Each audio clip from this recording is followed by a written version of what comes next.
So welcome to the 2024 recap / wrap-up episode of the Virtual Memories Show. Rather than do an interview this week or a conversation, we're going to have a conversation with myself, frankly.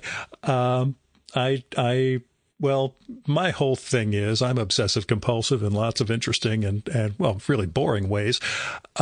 This is going to be the 50th episode of the year, not including 2 bonus episodes I did. And because I've got this fixation on round numbers, I couldn't possibly let last week's 49th episode be the last one. So you're getting Gil talking to himself for a while. And some of you guys seem to dig that. So I hope you'll stick around for it. Now, as I mentioned, this is the 50th legit episode of the year. That is one that actually gets numbered as opposed to the bonus ones that don't, blah, blah, blah. I've also done 2 newsletters a week, so 100 plus of those.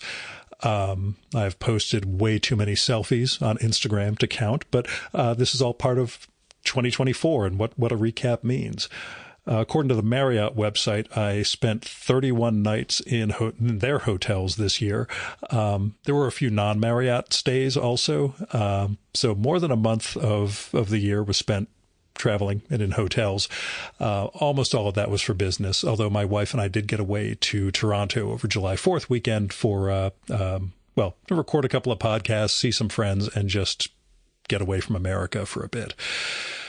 I also traveled for the show, for the podcast. Again, some of that was tied into travel. Other stuff was, Gil driving out on his own. Sorry.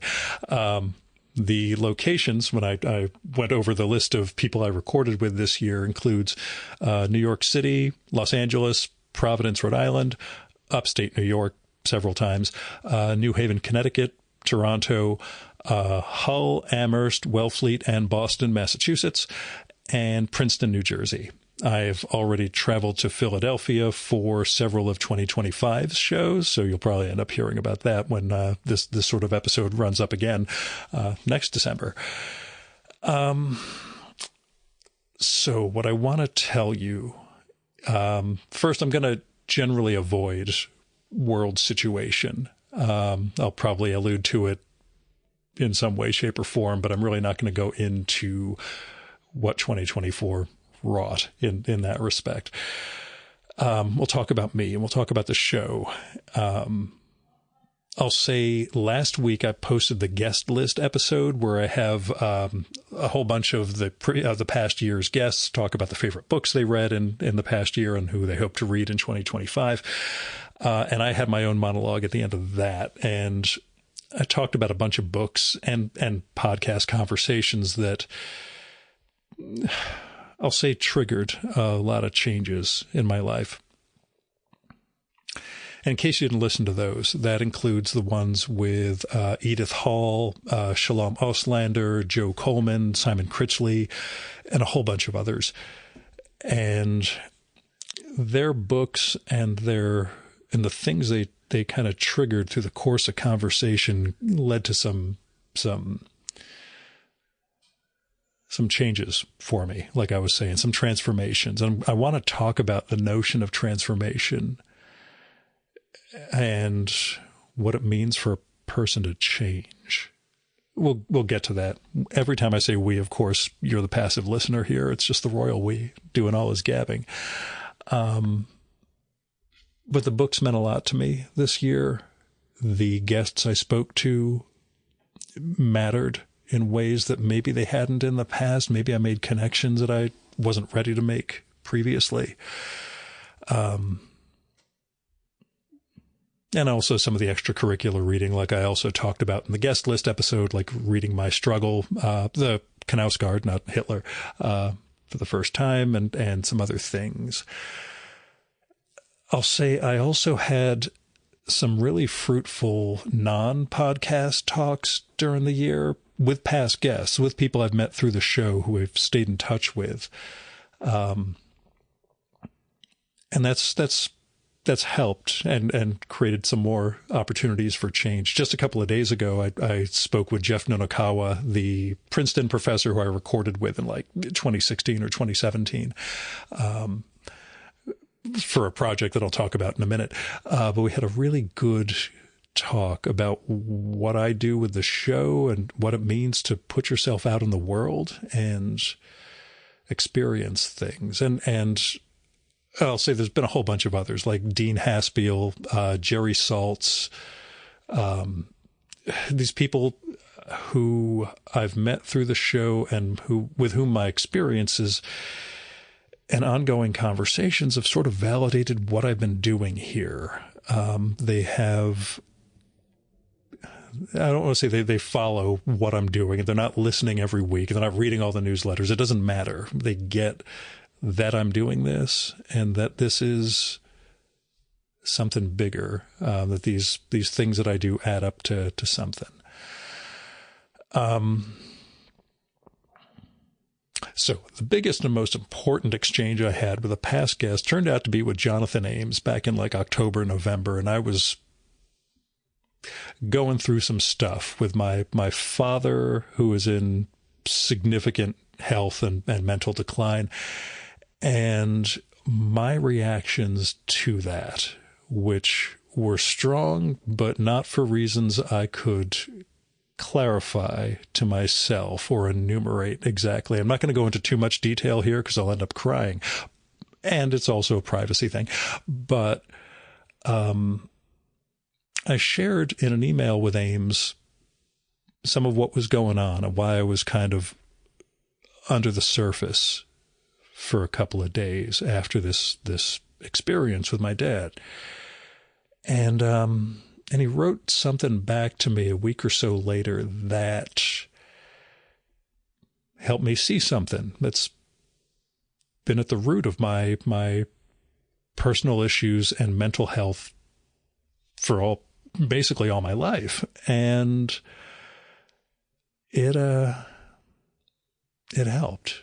It really got me to see things differently because somebody with whom I had, we've Ames and I have talked a few times since we recorded a podcast. He grew up in the town next to mine here in northern New Jersey, a little bit older than me. We never interacted when we were young, but we have some strange sympathy in each other's lives, it seems. And he really saw something in a way that I think not knowing me too well helped. Like people who know me particularly well, like my brother and I could never have had this breakthrough or realization that I had in this exchange with Ames, because we know too many of the stories and because we have too many tendencies to just fall into certain patterns in conversation. So I thanked him profusely for all this, and also thanked myself for being able to reach out and open up about something that was going on inside me instead of just internalizing as I had tended to do for all my life, and creating that opportunity for him to see something and to offer up a couple of words that really changed things for me. Again, all of which is vague and elusive, I understand, but the point is not just the podcast, but the conversations that follow after, the friendships that build, the relationships and the network, which sounds, formulaic, but what it means to make friends when you get older, I guess that's part of it. Anyway, it's all been meaningful for me. Now, I've talked about the podcast, the newsletter, some of the work, travel, and other stuff. The big thing that defined 2024 for me has been this book project that I've given myself. I was inspired, and I've written about this and blabbed about it before, but I was inspired by the last guest I recorded with in 2023, Jared Ernest, the art critic. He put out a book called Valid Until Sunset, which was a collection of his Polaroids on the left page and text on the right. And they were memoiristic in a lot of ways, written in the second person and this other stuff. But anyway, I was inspired just by the parameters of what he had there, just the images and the text confined to essentially the same space, about 3 3/4 inches by 5 inches when I've measured it, because I'm making a book just like this, except very different writing. different subject matter. In this case, I gave myself the parameters of the pictures will only be from my in-person podcast sessions and drop-ins or hangouts with past guests during 2024. And the pictures will not be of the guests themselves, but of something in the environment, whether it's, an object or an emblem of theirs, a light coming through the window, whatever it is. It's not going to be the person, but it's going to be something. And it'll be around that meeting with somebody I've met through the show. And I've been doing this. I started in late December. My wife bought me a mini Evo Fujifilm camera, which is digital and also kicks out Polaroids when you choose which ones to print. I'm probably going to reproduce from the digital files instead of the printed and scanned ones, but whatever. The point is, I started doing this. I started taking these pictures, and some of it is just that it's a different sort of lens and a different way of seeing than we see with an iPhone or a smartphone camera. But also that it made me look. It made me keep trying to see something and to see different things and to stop in the middle of a conversation and take a photo of the light coming through a window onto some bamboo shoots with a bookshelf bisecting the frame, or stairs actually diagonally bisecting a frame. Just got me to see stuff differently. And I mentioned those drop-ins and hangouts where I would just go visit a past guest and shoot.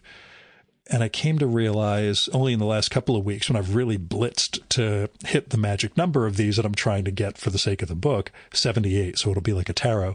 I'm a very different person when I'm dropping in on somebody without a podcast to record. Because I kept thinking, I'll go in, I'll be there for 3 or 4 minutes with person X, take a picture and leave and not take up too much of their time. And we would end up talking 30 to 40 minutes to an hour or whatever, and not recording and just talking like friends. And that's turned out to be incredibly, again, I'll say fruitful, meaningful to me, that these people, we don't have to have a couple of mics in front of us, but we can just keep talking. Keep the conversation going, as I say at the end of every episode.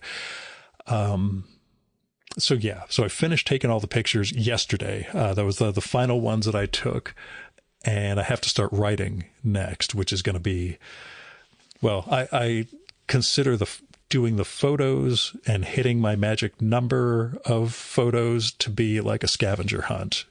That's challenging, but it's logistics and chasing stuff and planning, and that's my thing, man.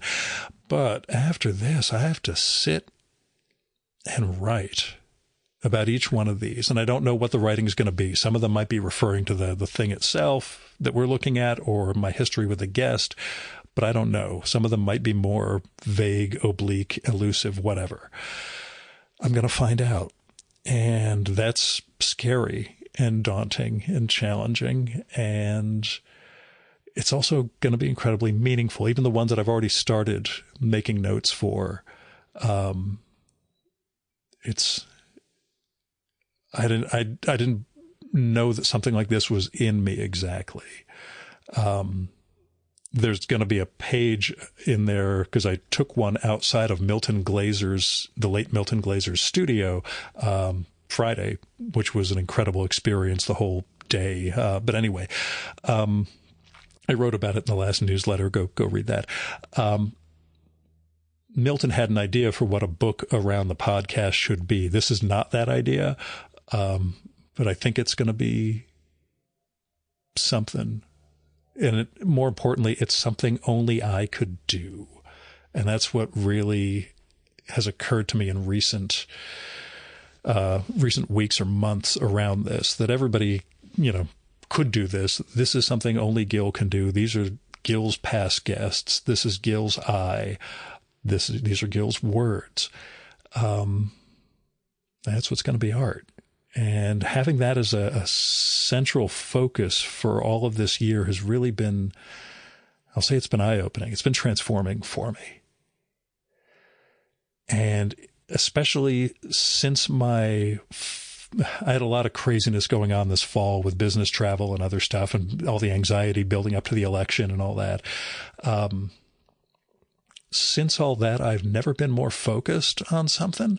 I am driven to do this. And as I wrote about, on the way into New York on Friday when I was going to shoot with Jeff Nunakawa and then go over to Glazer's place, all these ideas started coming to me of what different pages are going to be, and something I'd thought about writing. It now made sense to associate it with a certain picture. And I brought a little notepad with me and was able to scribble down notes about this stuff. And it's like my mind has been preparing for this all year. And now as we're getting to the end of the harvest, the scavenger hunt, the photos, the writing mind is already there making these associations and building stuff. And I'm filled with terror at this whole idea, but I am so looking forward to what comes from it and then sharing that with the world. So, never been more focused in my life. And along those same lines, I will say I have never felt more in tune with myself, that I feel like what I'm doing in this whole sphere is art. In this gestalt of all this stuff, the podcast, the newsletter, the Instax photos, the postcards I write every day, the books that I'm reading, the extracurricular ones, even making over my body the way I have, it's all of a piece in a way maybe it never had been, that I'm willing to take in and try to make something of, try to make art, I guess, which again sounds banal in a certain way, but that's the mind that I'm in. And I'm going to be balancing that with work and all the requirements of making a living and all that.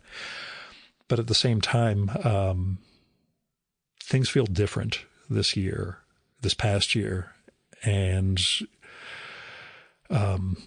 there's personal growth, artistic growth, professional growth, etc. They all seem to be interweaving in some ways. And there's backsliding and other stuff that's not so great. But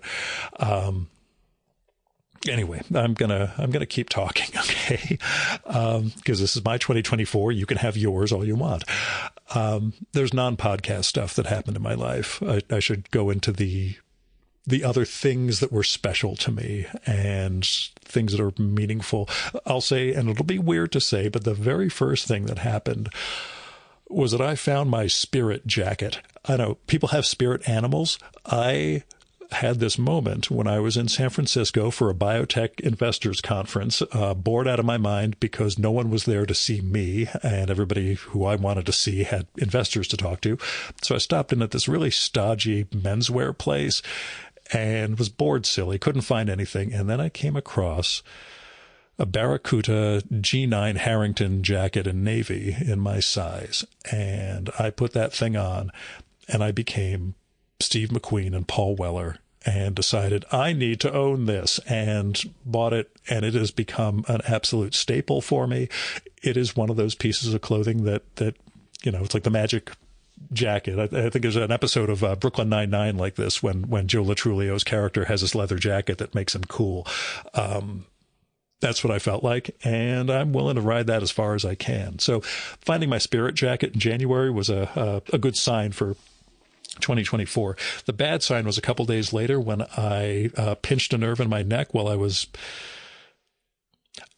I'll be honest here. I've been telling everybody it's because I turned my head while I was driving, and you're not supposed to do that at 53. But what really happened was I was driving, and I was chair dancing to Thriller by Michael Jackson. And I took one turn, one tilt of my head to the right, and something exploded in my neck. And I had to deal with that for months. I blame Michael Jackson for this. And you're the first person I've told. You're the second person I've told. I told one friend. Nobody else knows this but you. Anyway, this neck injury screwed me up pretty extensively. Led to X-ray, MRI, rehab, couldn't work out for months. Finally got back into the swing of things. I'm still cautious about it, but don't feel it as much. But that sucked. And that was one of those moments of, okay, yeah, this is Gil in his 50s, you can't do things you were perfectly comfortable doing aren't necessarily as easy at this point in your life. My health otherwise is just fine. My CLL, chronic lymphocytic leukemia, numbers are great. Nothing has progressed badly. I don't need to start treatment or anything. I just go every 3 or 4 months to the oncologist. They check for my blood. They look at my white blood cell count and a few other things. And those numbers are just fine. I will say, actually, I had, and it's something I wrote about in the newsletter, I think. I did have a great moment my last visit at the oncologist. I had a nurse this time instead of the doctor. They needed me to lie back, pull up my shirt so they could palpate my abdomen, figure out if the spleen or anything else was swollen. I did so, and the nurse's line was, "Do you work out?" And I felt really good about that, to be honest. It's probably the best I felt in an oncology setting in a long time. But yes, I do work out, and I was glad that, lying back like that, my core impressed the nurse enough to trigger that response. Anyway, my numbers were fine that time. No abnormal swelling, no lymph nodes or anything like that. I'll say I had an interesting conversation with my mom a couple of days ago where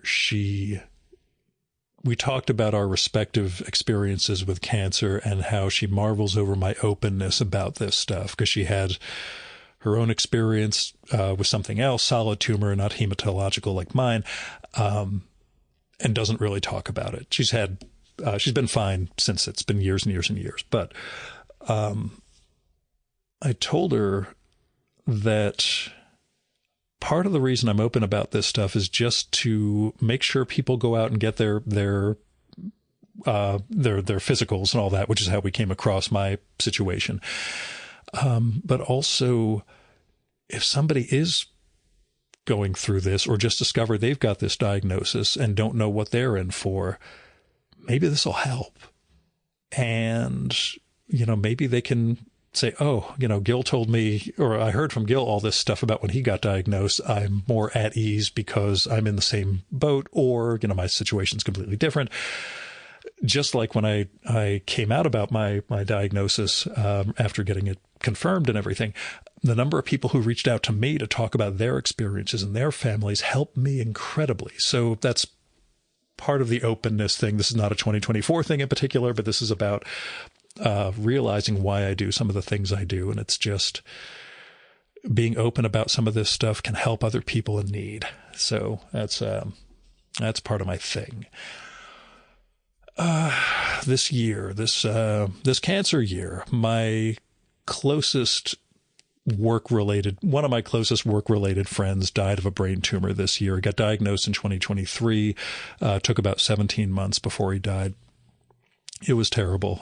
Near the end, when we talked, it was clearly not him, and that was really rough on me because the person I was talking to was making some demands that I could not meet without violating his family's trust, and felt terrible because I knew if I just delayed for a couple of weeks, he was clearly on the way out and would be dead. And I felt bad that calculus went through my head, but that's what it was. And he died. And his memorial, a little later, I went to and talked to the family members, and they pretty much said, thank you for not doing what John asked you to do, because he wasn't in his right mind and things were terrible and it would have just created more strife. So that helped. The memorial was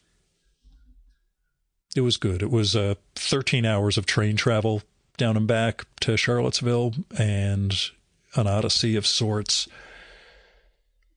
But I paid tribute to somebody who meant a lot to me, and someone who I loved. And we only talked in those terms after his diagnosis, and the terminality of it meant we should be more open about who we both are. But yeah, I lost John, and that was sad. I mean, knowing it was coming didn't help. I mean, it helped in terms of being able to say everything we needed to say to each other, but it was still a big loss. Now, I met John through the trade association that I run. He ran an association similar to mine, and we connected because we had this big FDA negotiation we were engaged in, and we became allies that way, and blah blah blah. The reason I bring it up is because this year was also the 10th anniversary of my founding this trade association, where I quit my job as a trade magazine editor and discovered I had to become a lobbyist and do all this nonprofit paperwork and filing every year and recruit companies and do all the crazy work that I do to work with the FDA and Congress and the industry and all this other stuff. And the 10th anniversary aspect of it kind of also hit me in terms of like, wow, you actually built a small business and run this whole thing and you've sustained it. This is something significant as you know, professional development goes and your responsibility as a person. Like doing the podcast and making sure that comes out every week is great. And the newsletters and everything else.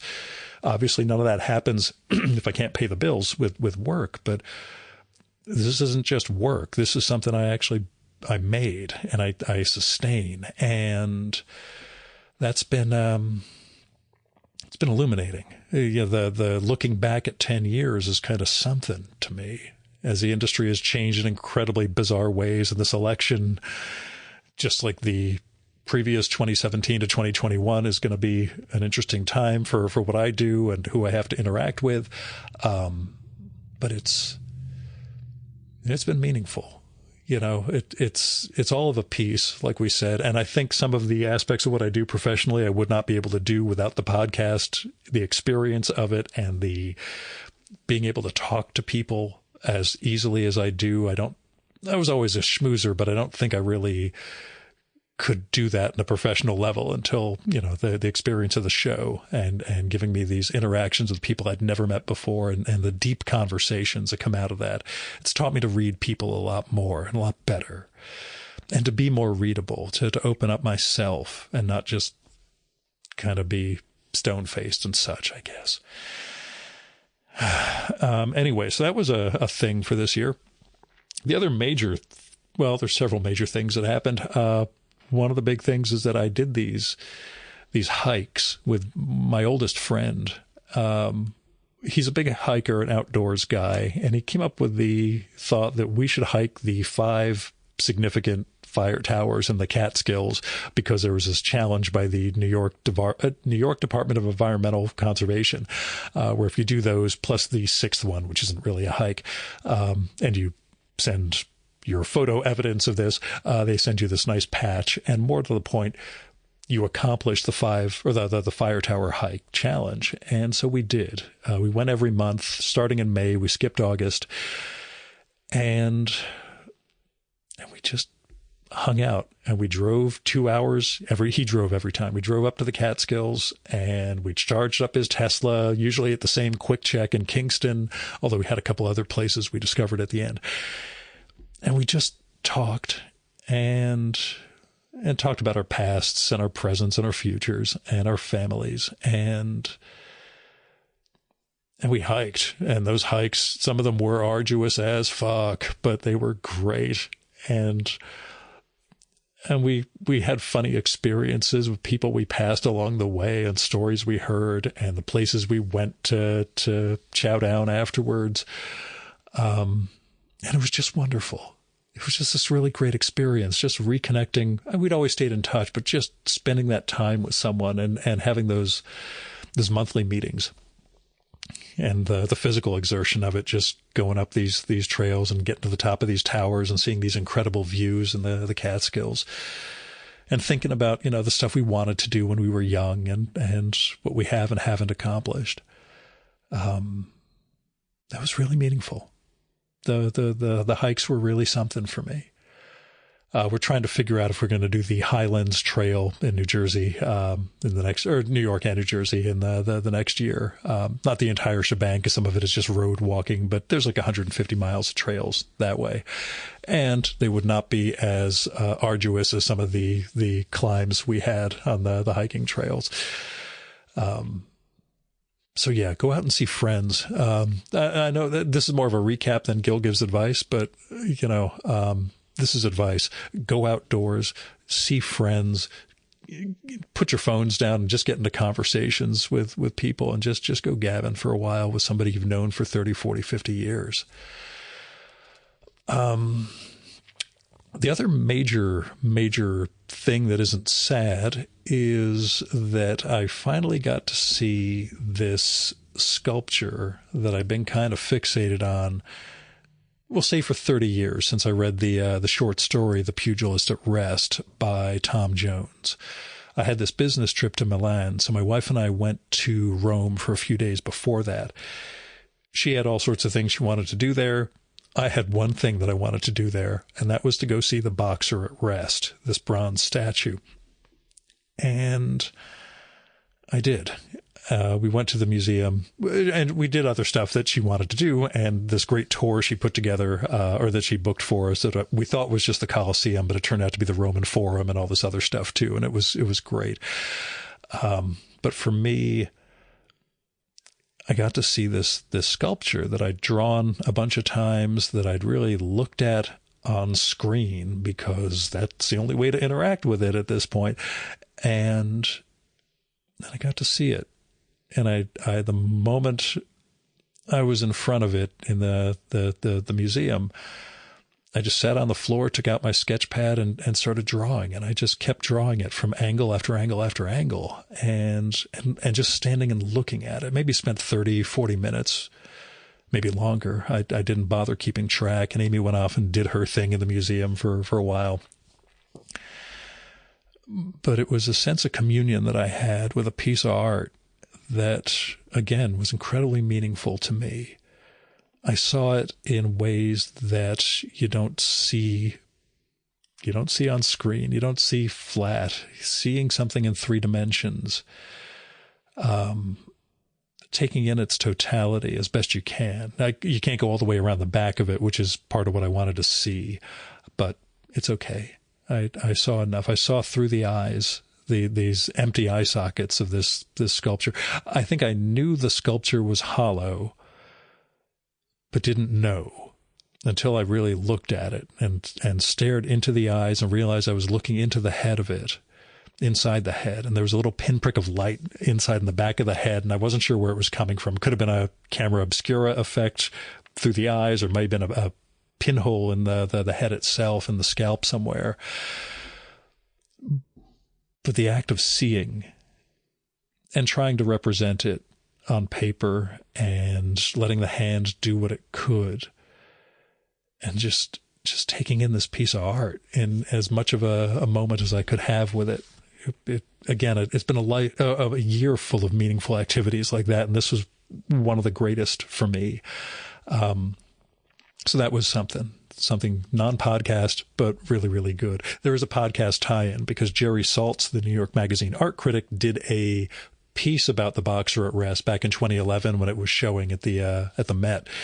And I mentioned it to him when we got together when I was shooting in Instax a couple of weeks later, and he'd never heard of the Tom Jones story, so I turned him on to that, and blah, blah, blah, blah, blah. This is Gil just dropping names and making connections, but that's what I do. But I saw the art. I saw the Boxer.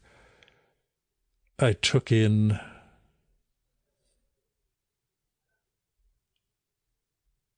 the immensity of him. His head is turned up and to the right, like he's listening to someone, or someone is about to address, or has just addressed him. And he's still got his leather wraps on his wrists and hands. And I guess he's just come out of the ring, or maybe he's about to go in. And I don't know what he's hearing. And it doesn't matter. What matters is the art that was made. And this is the Roman version, which is a copy of a Greek version that doesn't exist anymore. And still, it's just the taking in this man's profound sense of duty, I guess. You look at the Boxer, and this is what he is well, this is who he is. He is the boxer at rest. And I was at rest. So that was October of this year. Really good experience. From there, went on to Milan, did the trade show, came back, more travel, more running around, more client visits, more podcasts. And in the midst of all that, the worst thing happened, which was that our dog, Bendico, while I was traveling up to Boston in mid-November to give yet another presentation and do yet more schmoozing, while I was on the train, he hurt himself, just shaking himself out in the backyard. Something happened in his leg. Amy got very worried, took him to the vet, turned out to be a break, turned out to be cancer.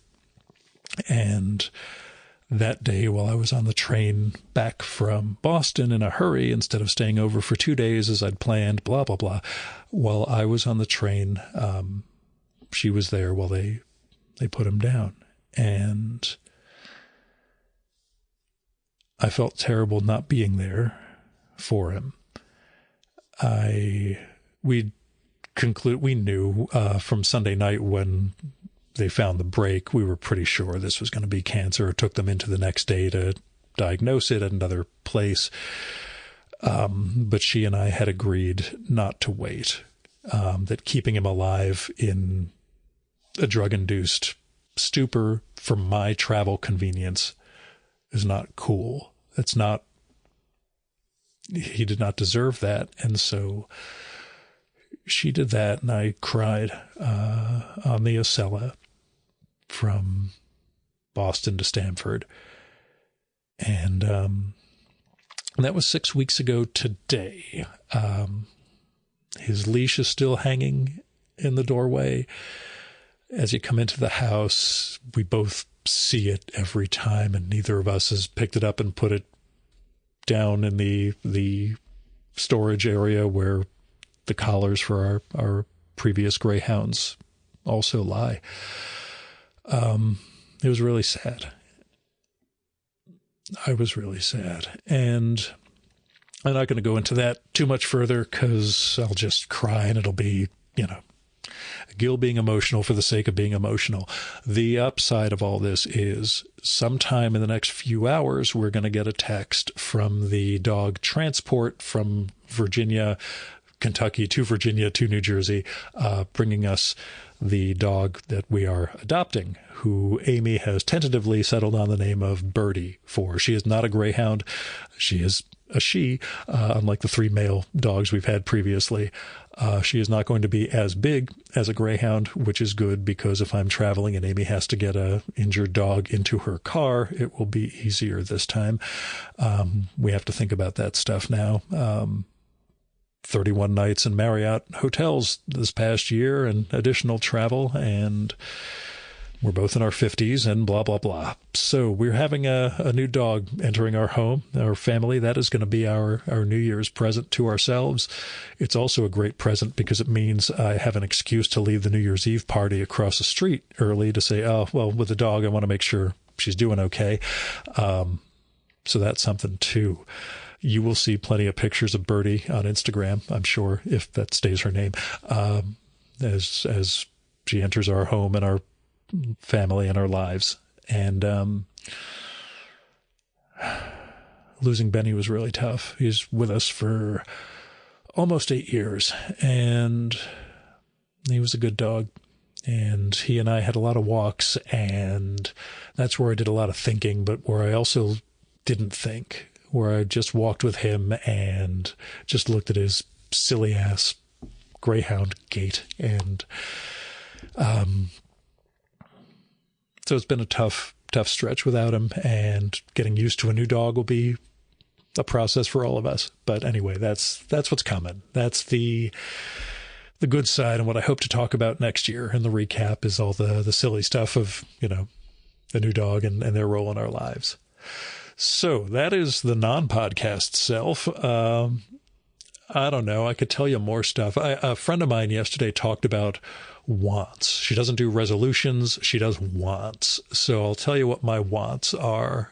There's not a lot because I Well, let me just tell you, I want to write my book, guest host, and I want to print it, crowdfund it, publish it, etc.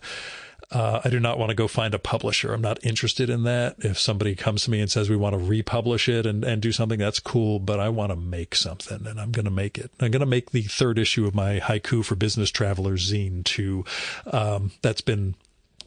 I'm almost done with it, but doing the work on that while doing the podcast, day job, and guest host stuff, the book, has kind of gotten me in the, if I devote time to the zine, I'm not devoting it to this other stuff. But I'll get to all that too. There's a couple of comics that I want to draw for that, and that's a different set of skills that I have to really work on or compromise on. Anyway, I want to do the book. I want to do the zine. I want to run. I want to run a marathon. I've never run one. I was getting into that shape back in 2019, even 2020, but my body started breaking down from doing too much running. I'm going to try it. I'm going to keep up with the weights and the yoga and get my running back up and see if I can build up to that. One of my pals from my running group, about the same age as me, he's never done a marathon either. His daughter just ran one, and that's kind of given him the bug. So I told him, Tom, why don't you and I work on that next year? We're going to see. 50 more shows. And I hope to God I'm not in the position of, Jesus, I need to do a recap episode so I hit 50 next year. That's where we are right now. 50 more shows. However, I've already recorded the first 5. They're already in the can. We'll see where the rest of this goes for the year. I've got a bunch of great guests lined up. There are always going to be surprises and books I've never heard of. I've already booked somebody for the middle of March. Dan Nadell, we're going to record for his biography of Robert Crumb. And I think it was like October, maybe even September when I first heard about it. And his publicist set up the time for us. And I thought, that's 6 months from now. Am I still going to be alive? But anyway, the show must go on, and it will. 5 episodes already done. We'll see what the other 45 turn out to be. Making my art, whatever form that takes, whether it's more drawing, writing, all the other stuff that I do that comprises this artwork that is Gil, I'm going to do that. That's what I want to do. It's what I want to be. The thing that I want more than anything else is to keep changing or transforming. And that kind of gets back at the thing that I alluded to at the beginning of this about the nature of change. And you see, I'm of a couple of different minds about this, and I don't think they're exclusive, but I want to figure out whether a man can change. I'll put it that way. And then what change actually means. Because some of the changes I've undergone this year have been, as I mentioned earlier, the thing with Jonathan Ames and a few of the other conversations I've had have been about, in a very prosaic, banal way of saying it, getting in touch with my inner child, which means getting past we'll say trauma, even though I still consider my life not to have been particularly traumatic, getting past the trauma of my youth and clearing out the underbrush of slights, insults, pain, etc., that are associated with key family member, and finding out what lies underneath. So I've done a lot of the work towards that, and Ames really helped trigger that this fall. It's gotten me much more in touch with this little kid inside of me who was hurt, wounded, and I've cleared out the underbrush of all that awfulness in my life, and this has involved me seeing what lies underneath and finding this kid. And that is a very positive form of change for me. But that is change that is associated with some sense of an essential self that lies underneath or inside, deep inside, like a seed or the core of who we are. And what I wonder is that the only change in terms of like what identity means? Can we become something other than who we were? Can we unfold and transform outwards and not go deeper inside in a good way, like I'm engaged in now? It's great.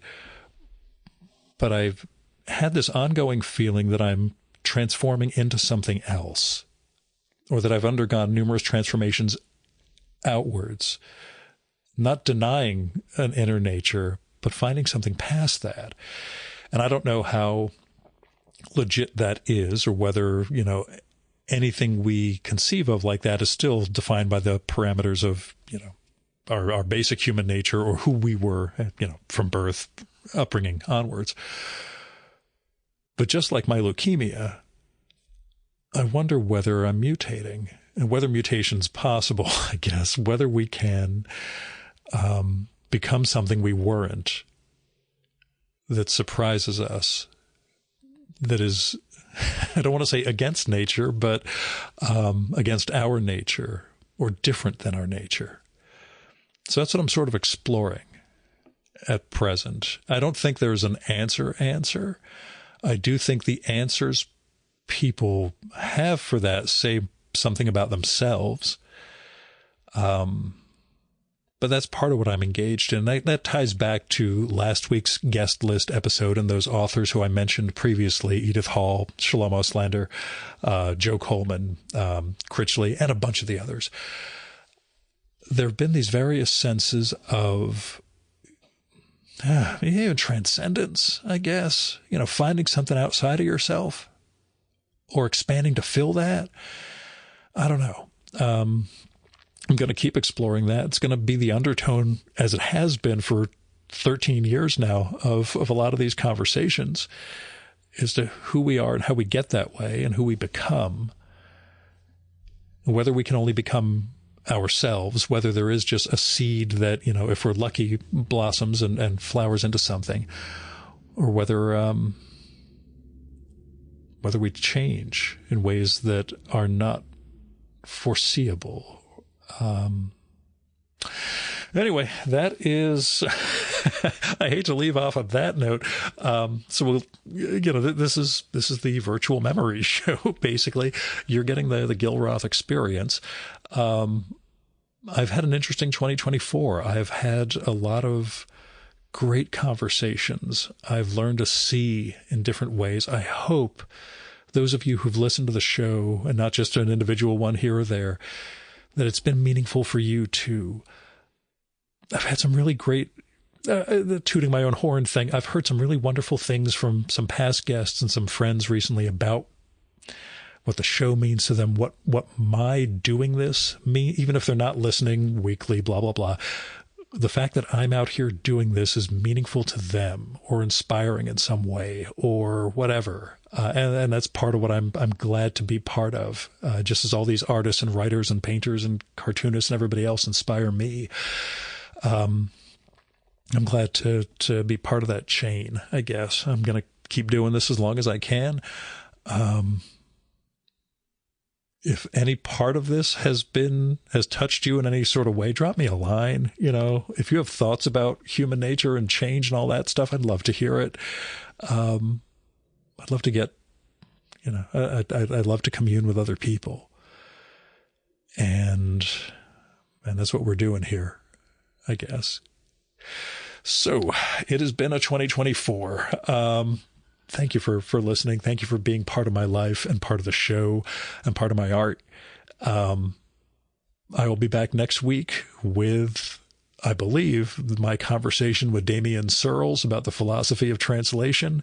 That's another one that got me seeing the world in a different way, seeing language in a different way, and how we interact with each other. Every single conversation I have just seems to keep transforming me. And what I talked about with Jeff Nunokawa a couple of days ago, it transforms the guest too. He told me about things that we talked about years ago that I'd forgotten that have stuck with him and that have changed his mindset. And I hope as listeners go, this also this helps you mutate too, man. Let's all be mutants in 2025, okay? I'm Gil Roth. This has been the Virtual Memories Show.